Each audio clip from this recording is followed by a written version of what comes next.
If you have diabetes, you've probably been told that feeling tired all of the time is just part of this condition, a fact that you cannot change. But that's not true. Fatigue isn't permanent. In fact, it's fixable. And the reason you feel tired all the time is not because you're lazy or unmotivated.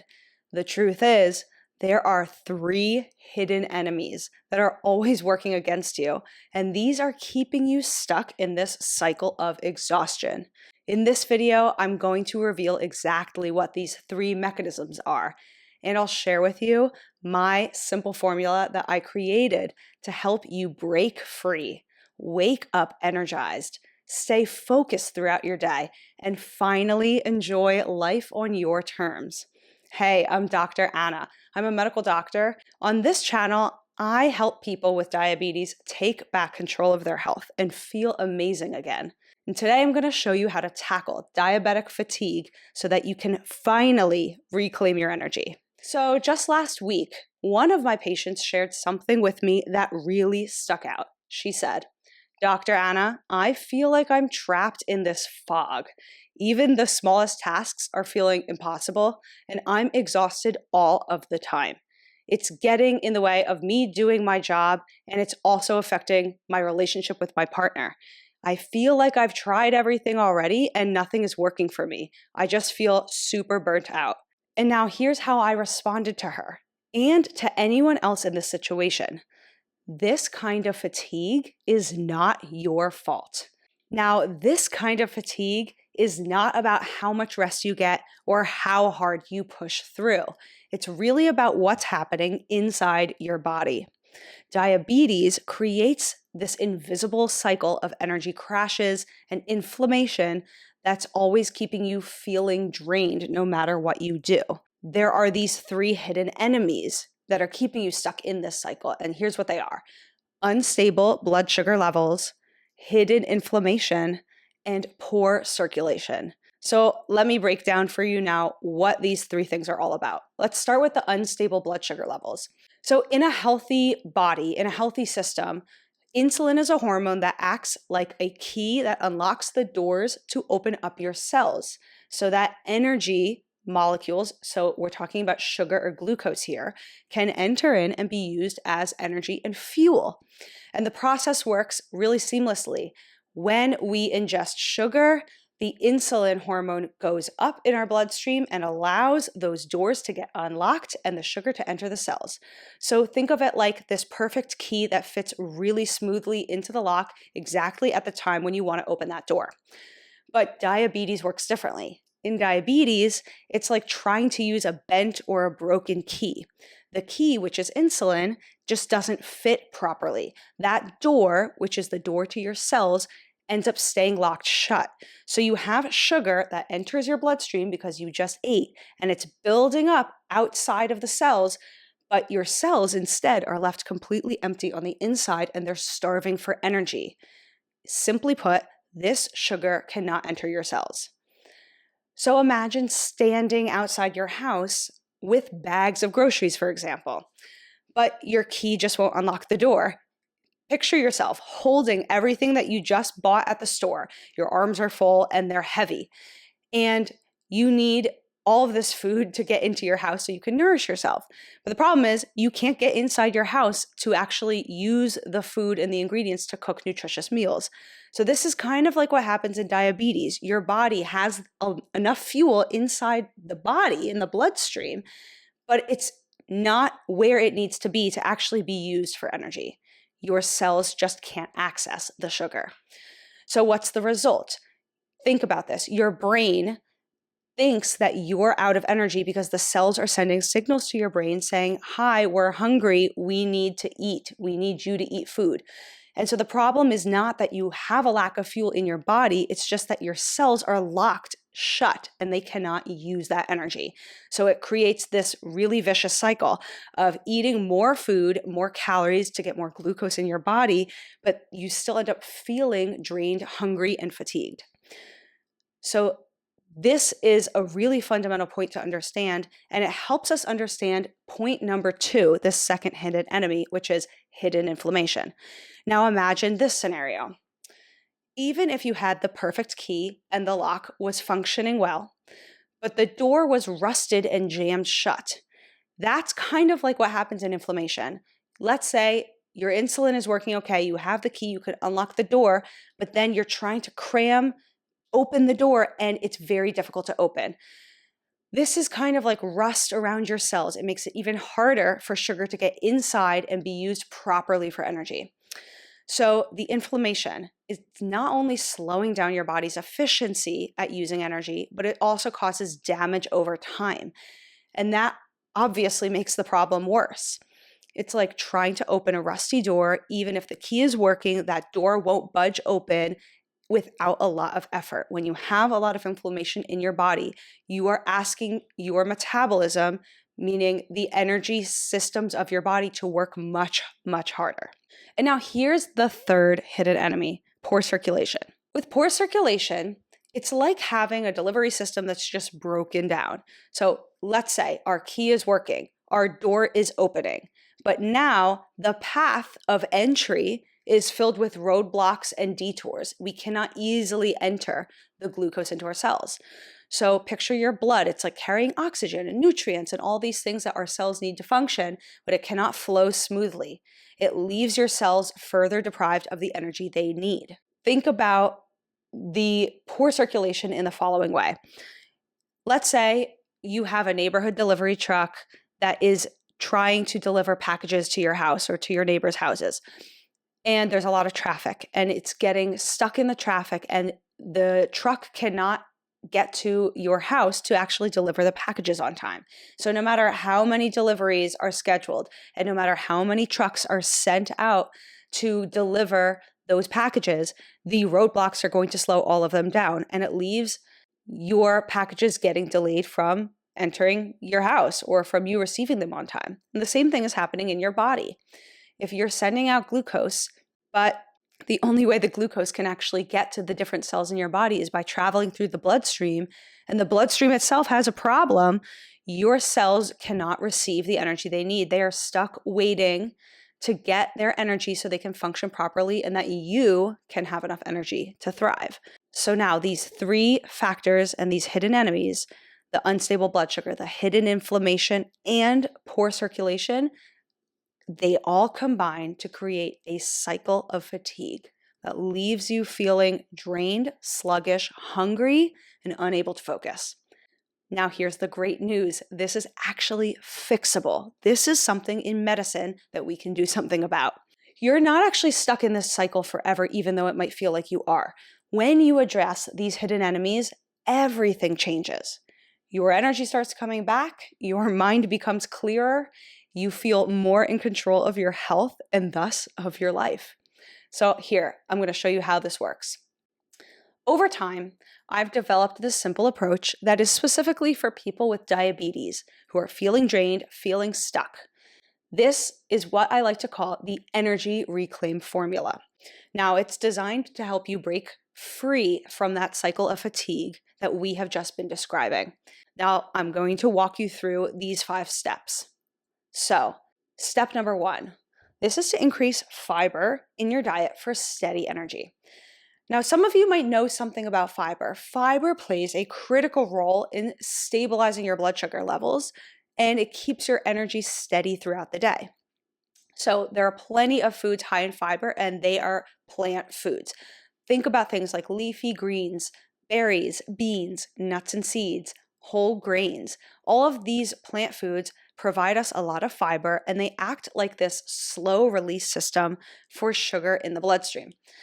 Instead of having you eat a meal and then quickly that sugar is dissolved and absorbed into the blood, causing a big sharp spike in our blood sugar level, and then inevitably having a crash, what happens is it slows down that digestive process, smoothing out the blood sugar increase so that it's not spiking high and crashing back down. So an easy way to start is by simply adding more plant foods into all of your meals. Try things like roasting vegetables, Brussels sprouts, or making a basic vegetable soup. like a lentil soup. Don't forget, even the snacks are going to make a difference in your sugar regulation. So having a handful of nuts or having some veggies or fruits with a nut butter, with a bean dip, these are excellent snacks that are going to provide you with tons of fiber, and they will go a long way to boosting your energy naturally. And so now we're ready for step number 2. Step number 2 is to focus on healthy fats. Now, I want you to think about healthy fats as your body's long-lasting fuel type. Foods like nuts, seeds, avocados, olive oil, these are not just important for the blood sugar control because they do slow down digestion, just like fiber. These are actually also really important for reducing inflammation, which is addressing that second hidden enemy. And we know that inflammation, as we said before, is a very key factor in this diabetic fatigue.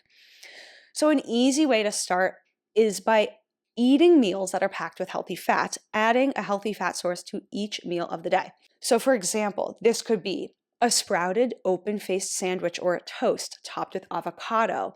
Sprinkle on some chia seeds or sesame seeds, maybe top an egg on there. Maybe you want to drizzle some olive oil over some roasted vegetables or a vegetable salad. Or maybe it's as simple as just snacking on some nuts that provides your body with really healthy omega-3 fatty acids. So these small additions are not only going to help you feel energized, but also these are going to help you with your weight management. And I know that tons of you out there with diabetes often are also dealing with overweight or obesity, and this is probably also a health goal of yours. So really, this is a win-win scenario. Okay, step number 3. Step number 3 is to avoid sugary beverages. Now, sugary drinks come in so many different varieties. We're not just talking about soda here. I'm talking about juice, sweetened coffees, sweetened teas, and even different cocktails that have a lot of sugar or juice added into them. These are typically the biggest culprits. When we are consuming liquid sugar, the problem is this is a lot of calories for our body, and this is a very fast absorbing form of sugar. The body absorbs it quickly. Our energy starts building up. We feel like, oh, we just gained a lot of energy, but it's going to crash right back down. Part of the issue is that we're consuming calories here, but this is not a nutrient-dense form of a calorie for our body, and our brain does not get a signal that we're actually full. So it's really a tricky scenario. You're taking in calories, it tastes good, you want more because sugar makes us crave things more, but the brain does not register that we're actually eating. It's not the same as eating whole form food. So part of the issue is that when we are consuming a lot of sugar sweetened beverages, we're not only worsening our diabetes, but we're also usually getting our bodies addicted to these kinds of foods. Now, replacing sugary drinks with alternatives is a game changer for you. So this is going to be things like sparkling water with a squeeze of citrus inside of it, herbal teas or caffeinated teas, black coffee. These all help to reduce the added sugar and keep your energy stable. And I want to point something out to all of you. A lot of people start freaking out about putting actual cane sugar into their coffee or into their tea. But I guarantee you that by you spooning regular sugar into your own beverages yourself is almost always going to be less sugar than the kinds that the manufacturers are putting in. A bottle of soda is so much more sugar than you would ever put into your own coffee for the majority of you. So keep it in mind. Don't be afraid to use a little bit of sugar. The goal is to control the amount of sugar that you take in. And if you can make your beverages yourself, this is really going to save you. Okay, now we're ready for step number 4. Step number 4 is to prioritize protein. Now, protein, we know, is absolutely an essential nutrient for our body. It helps us sustain our energy. It's important for muscle repair and growth in our bodies. And this is really important for managing diabetes. So including protein in every single meal will really help you slow down your digestion, just like what happens with fiber and fats. And slowing down digestion of carbohydrates is really an important thing for a diabetic. Now, it'll help keep your blood sugar levels more stable, and it'll help keep your energy consistent throughout your day. So in other words, protein's really helping you decrease these blood sugar spikes. Now, as an idea, try making protein the focus of each of your meals. When thinking about what to cook or what to buy for a meal, think about the protein first and make everything else revolve around it. So a breakfast could include scrambled eggs or yogurt, and thinking about those as the base of the meal, everything else can get added around it. For lunch, maybe it's a bean stew. Maybe it's a piece of grilled chicken breast or salmon or another type of fish. Anything like a snack that is focused on protein first is going to be a healthier snack. So, thinking about things like a handful of nuts or nut butter with a piece of fruit, this is all going to help stave off sugar spikes and keep your energy consistent. Now, if you want to go deeper on this topic and master your meals, I have a link in the description below where you can get a free downloadable version of my perfect meal formula. And this is a roadmap for how you can design meals that truly enhance your health and beat diabetes. So check out that link in the description after this video. Okay, what is step number 5? Step number 5 is the step that actually is not about the food. It's about movement and moving after your meals. Now, one of the simplest yet most effective ways to boost your energy is to move after your meals. Light activity, something as simple as taking a walk, even for 10 or 15 minutes, will help your body process glucose much more efficiently. So this means less of it is going to stay in your bloodstream and cause fatigue. So now picture this. Let's say you just finished a really delicious meal with friends or family. You're in your town. Instead of just sitting down and then going straight into your car to drive home, what if you decided to just take a little stroll after dinner up and down the street, 10 to 15 minutes, take in some of that fresh air, let your body naturally start digesting. You don't necessarily need to walk far. It doesn't have to be miles. Really, this little movement is going to make a huge difference in your body's digestion of your meal. And then after your walk, you can get back in your car and drive home. But it's about adding these kinds of healthy behaviors and habits to really changing the game of your diabetes. So let's recap for a second. The 5 steps that we just went through are really the foundation of the Energy Reclaim formula. By adding fiber, embracing healthy fats, ditching those sugary drinks that you can buy in the grocery store or at the coffee shops, prioritizing protein, and moving after your meals, all of these 5 things help you address the root causes of your fatigue. And these are not even temporary fixes. The thing is, these are sustainable habits. They're actually good long-term strategies for you to help live better with more energy. You'll have more clarity, and ultimately, you're going to control your entire health much better. So here's what I want to pose to you. I want us to start a challenge. Now that you know what these 5 steps are of this Energy Reclaim formula, it's really time to put them into action. It's one thing to learn what to do, it's another thing to do it. So I know that starting something new can inevitably feel a little bit overwhelming. So I've created a very simple challenge for you to help you ease into this step by step. Okay, let me show you how this is going to work.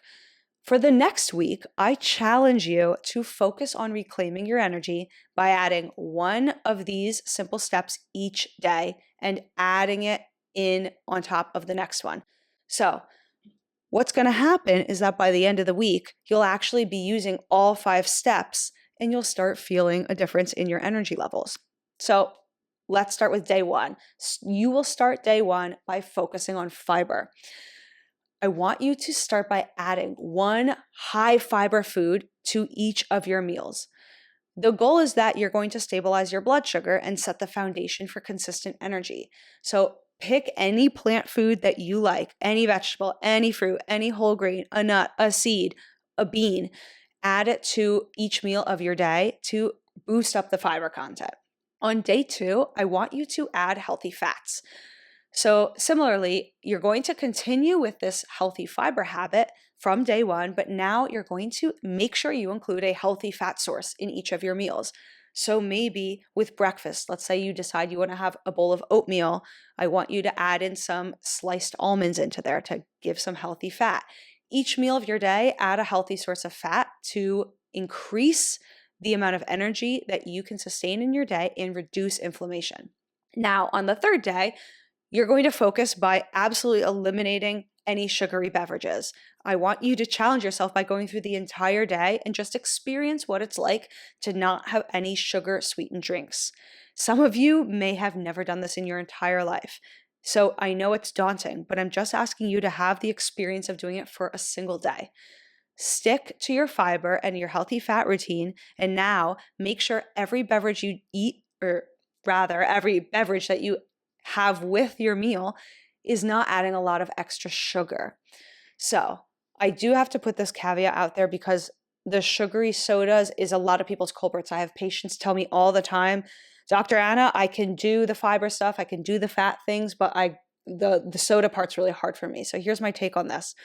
For a lot of you who feel like you are hooked on these sweetened beverages, especially sodas or coffees, an easy way out might be in the short term to instead go for those 0-calorie sweeteners. I am not somebody who thinks that these are the devil the way a lot of people start claiming they are. Yes, they are chemicals. I'm not going to say that these are necessarily healthy for us, but it is a nice stepping stone to getting ourselves off of the sugar train. Once you feel like you have successfully eliminated these sugary sweetened drinks, you will be able to start pulling back on the sweetness slowly by slowly. If you can sweeten your beverages yourselves, just try by putting in the minimum amount of sugar you think you need to be able to enjoy your drink. Maybe that's half a teaspoon, maybe that's 2 teaspoons of sugar in your coffee. But just start experimenting with this, because this is a really big game changer for someone with diabetes, is to get the added sugar out of their diet. So then what are you going to do on day 4? On day 4, you're going to keep up with your 3 prior habits that you've already been building up. But now I want you to ensure that each meal has a very good source of protein. And usually for a lot of people, this is not that hard to do. Focus your meals on protein. Make sure breakfast, lunch, dinner, if you're a 3-meal-a-day person, has a good, healthy source of protein in it. This is really going to help keep your hunger at bay, and it's going to support steady energy throughout the whole day. Okay, now on day 5, and this might be Friday of your week if you decided to start this challenge on a Monday, I want you to pick one meal of your day and do a 10 to 15 minute walk at the end of it. Even if it's in the middle of winter, find a way to walk. Maybe that means, okay, I'm going to go to a shopping mall, or I need to go to a store and just walk a little bit. It doesn't have to be immediately after your meal, but sometime within the hour after your meal, if you can move your body, it's going to improve your digestion, stabilize your blood sugar, and really keep your energy consistent. And then on day 6 and 7, I want you to kind of master and put all these things together. Have the experience of going through your whole day applying each of these concepts. You're going to make sure protein is a big part of your meal. You're going to focus on the fiber, get a good source of healthy fat, not have any sugary sweetened beverages, and make sure you're moving after a meal. This is going to make you feel completely different. Usually for a lot of people, they have this aha moment when they get to day 6 or 7, because they've realized they've never actually put all of these healthy habits together at once. And the key to all of this is really to track your progress. Each day, write down what you did, how you felt about it. Was something easier than you thought it would be? Was something else way harder than you thought it would be? Where are your weak areas that you can really target to help you master your own health and make an individualized plan for yourself? The goal is that by the end of this week, you're not only going to have more energy, but also you're going to have the confidence that you need to maintain these habits for the long term moving forward. It's really about making small steps that lead to big changes later, but it's the consistency that matters at the end of the day. So I don't want you to forget why we are really focusing on this. Your health is your most precious and important asset of your life. Defend it, nurture it. Now that you've come to this part of the video, you understand the game of healthy energy. You're going to actually need many meal ideas though, because the thing that holds a lot of people back is getting stuck in a rut. I don't want that to happen to you. I want to support you with your new healthy habits and your new approach to your diabetes. So I have a video here that's going to pack in tons of ideas for you to make for each meal of the day so that you never get bored with a healthy life. Jump into that video and I'll see you over there.